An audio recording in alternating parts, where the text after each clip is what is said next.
Hi, my name is Andrea, and I'm the main producer of Emerald Lands, which is a turn-based strategy card game set in a fantasy setting. For over 2 years, my art team and myself have been working on this project. Beginnings were very humble because originally we just wanted to create a catalog of mythological creatures drawn by us. The idea for the game came later when we realized from these drawings we could make a great card game.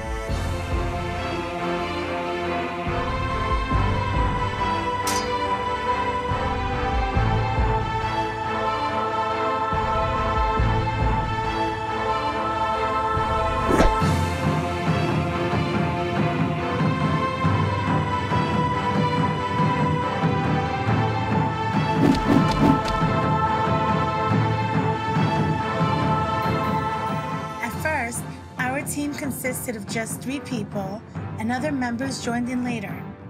We wanted to create an epic adventure with a player as the main protagonist who receives quests on a map and collects new units for battle.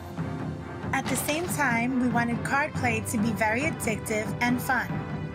Realizing that almost all similar games have a card collecting model, we decided from the beginning to allow the player to own all the cards which are going to appear in the game.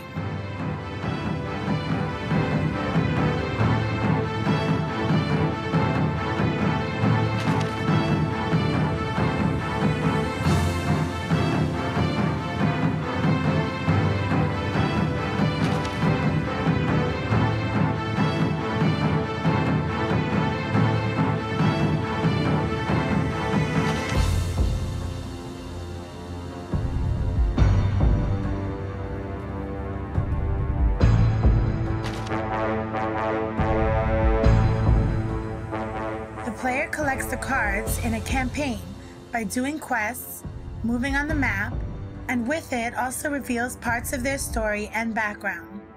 At the beginning of the campaign, the player can choose 7 different factions and place themselves in a role of their commander.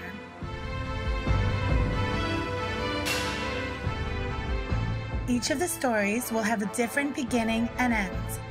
The player in the campaign can choose different paths to proceed, as well as which cards to receive as a reward.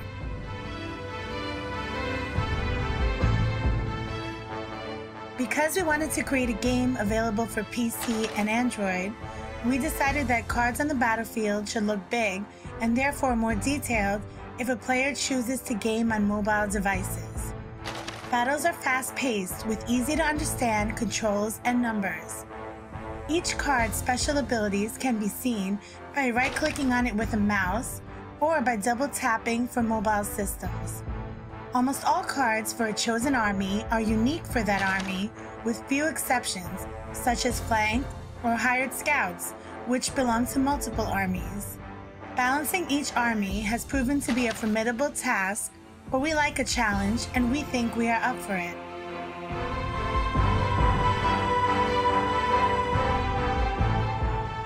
Terrain plays an important role in the battles, and depending where the fight is taking place, a player will receive bonuses or penalties for certain cards. There are 2 types of terrain in this game: terrain background and terrain cards, which are dealt in the beginning and distributed on the battlefield randomly. Terrain cards can be destroyed, so the player has to take full advantage of it before that happens. For example, hiding archers in the back row while a terrain card is in the front is a good idea. There are 2 rows of card placement on the battlefield, and many of the units can only attack from the first row, while others are more flexible and can attack from both. Each card, depending on their weapon, will have a different attack animation.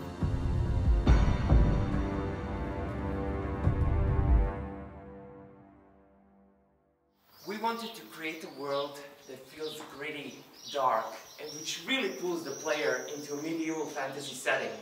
So we visited museums and forts in Eastern Europe to get a more authentic feel, such as this one.